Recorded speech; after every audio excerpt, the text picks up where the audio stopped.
ప్రియమైన సహోదరి సహోదరులకు ప్రభుపేట వందనాలు శుభములు తెలియజేస్తున్నాను. మీరందరూ బాగున్నారా? మీ అందరి గురించి ప్రార్థన చేస్తూ వస్తున్నాము. మీరు ఎవరైనా కొత్తగా ఛానల్ చూస్తున్నట్లయితే దయచేసి సబ్స్క్రైబ్ చేసుకోండి. అదేవిధంగా ఇతరులకు కూడా తెలియచేయండి. ఈరోజు మనం దేవుని వాక్యం నుంచి పర్వతాలను కదిలించే విశ్వాసం గురించి మనం చూసుకుంటాము.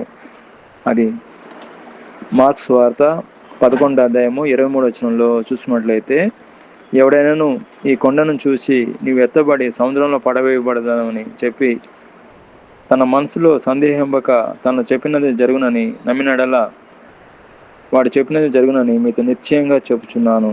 కాబట్టి ఈరోజు మనం పర్వతాలను కలిగించే విశ్వాసం గురించి మనం చూసుకుంటాము.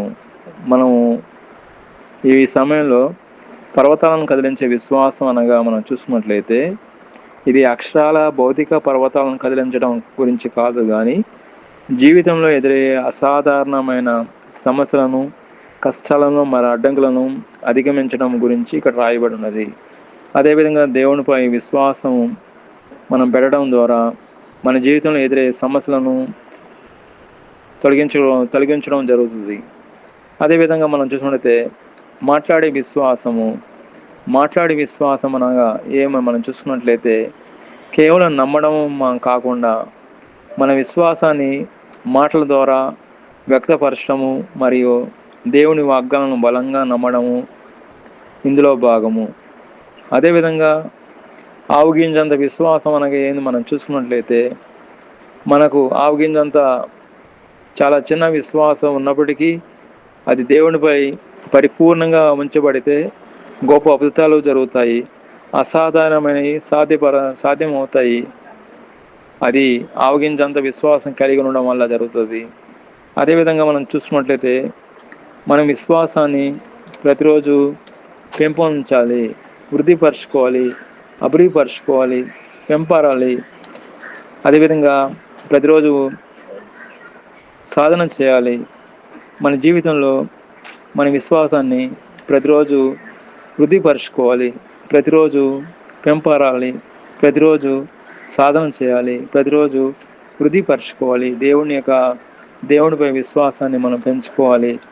అదేవిధంగా మార్క్స్ వార్త 11వ అధ్యాయం 23వ వచనంలో విశ్వాసము ఎవడైనా ఈ కొండను చూసి నీవు ఎత్తబడి సముద్రంలో పరవేయబడినప్పుడు చెప్పి తన మనసులో సందేహింపక తను చెప్పిన జరుగునని చెప్పి నమ్మినడలా వాడు చెప్పినది జరుగునని మీతో నిశ్చయంగా చెప్తున్నాను. ఇక్కడ దేవుడి వాక్యం చూసినట్లయితే మన మనసులో సందేహం అనేది మనలో ఉండకూడదండి. సందేహం అనేది చాలా డేంజరు. సందేహం దేవుని విశ్వాసం పెట్టినప్పుడు, సందేహం అనేది నెగిటివ్గా వచ్చినప్పుడు దేవుడి కార్యాలు జరగవు. కాబట్టి దేవుడి కార్యాలు జరగాలంటే విశ్వాసం అనేది మనం పెట్టాలి, నమ్మకం అనేది మనం పెట్టాలి. కాబట్టి దేవుడి మీద విశ్వాసం పెడితే, దేవుడి మీద నమ్మకం పెడితే అవిశ్వాసం మనలోంచి మనం తీసేసుకోవాలి. పూర్తిగా పరిపూర్ణంగా దేవుడి మీద విశ్వాసం పెట్టాలి. మనలో సందేహం ఉండకూడదు. సందేహం ఉంటే దేవుడి కార్యాలు జరగవు, దేవుడి కార్యాలు అస్సలు జరగవు. కాబట్టి మనలో ఆవగిందంత విశ్వాసం ఉంటే దేవుడు మన జీవితంలో ఆయన గొప్ప కార్యాలు చేస్తాడు, మన జీవితంలో ఆయన అద్భుతాలు చేస్తాడు. మనం చూసినట్లయితే శతాధిపతి గురించి మనం చూసుకున్నట్లయితే ఆయనకున్న విశ్వాసం ఎంత విశ్వాసం ఉందో తెలుసా? యేసుప్రభుని ఇంటికి రాకుండా నువ్వు మాట సెలవిస్తే చాలని ఆయన మాట్లాడినప్పుడు యేసుప్రభు ఆ విశ్వాసాన్ని ఆయన చూసి మెచ్చుకున్నట్లు మనం చూస్తున్నాము. కాబట్టి విశ్వాసం అనేది ప్రాముఖ్యమైనదండి క్రైస్తవ జీవితంలో. విశ్వాసం లేనిది మన జీవితంలో ఏది జరగదు. విశ్వాసం వల్లనే అన్ని కార్యాలు జరుగుతాయి. విశ్వాసం వల్లనే మన జీవితంలో దేవుడు కార్యం చేస్తాడు. విశ్వాసం అనేది ఒక పునాది లాంటిది. విశ్వాసం కలిగి ఉండాలి మనం దేవుడి మీద ఎల్లప్పుడూ. అదేవిధంగా మనం చూసుకున్నట్లయితే మనము దేవుడు మనకిచ్చిన అధికారాన్ని మనం ఉపయోగించాలి. మన నోటిని దేవుడు ఒక సాధనంగా ఇచ్చాడు. మన నోటిని సమస్యలతో మనం మాట్లాడాలి. మన సమస్యలతో మనం మాట్లాడినప్పుడు, దేవుడిచ్చిన అధికారాన్ని బట్టి మాట్లాడినప్పుడు సమస్యలు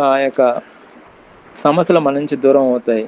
అప్పుడు అప్పుడు సమస్యలు మన నుంచి దూరం అవుతూనే మనం ఎల్లప్పుడూ కూడా సంతోషంగాను, సమాధానంగాను, నెమ్మదిగాను ఉంటాం. కాబట్టి దేవుడిచ్చిన అధికారాన్ని బట్టి మనం సమస్యలతో మాట్లాడినప్పుడే సమస్యలు మన నుంచి దూరం అవుతాయి. ఒక ఉదాహరణ చూసుకున్నట్లయితే, మన ఇంటి ముందు ఒక కుక్క ఉందనుకోండి. కుక్క చేయి పో అంటే పోదండి అది. కర్ర తీసుకుంటే చేయి అనగానే ఆటోమేటిక్‌గా ఎళ్తది. అదేవిధంగా దేవుడిచ్చిన అధికారాన్ని మనం యూజ్ చేయాలి. నోటితో మనం సమస్యలతో మాట్లాడాలి. సమస్యలతో మాట్లాడినప్పుడు సమస్యలు మన నుంచి దూరం అవుతాయి. సమస్యలు, కష్టాలు మన నుంచి దూరం అవుతాయి. ఇబ్బందులు మన నుంచి దూరం అవుతాయి. కాబట్టి మనం దేవుడు మనకిచ్చిన అధికారాన్ని మనం ఉపయోగించుకోవాలి. దేవుడిచ్చిన అధికారాన్ని మనం వాడాలి. అప్పుడు మనం గొప్పగా దీవించబడతాము. మన విశ్వాసాన్ని మనం పెంపొంచాలి. మన విశ్వాసం దేవుడిపై ఉన్నప్పుడు దేవుడు మన జీవితంలో ఆయన గొప్ప కార్యాలు చేస్తాడు. దేవుడు ఈ వాక్యం దీవించిన గాక. ప్రార్థన.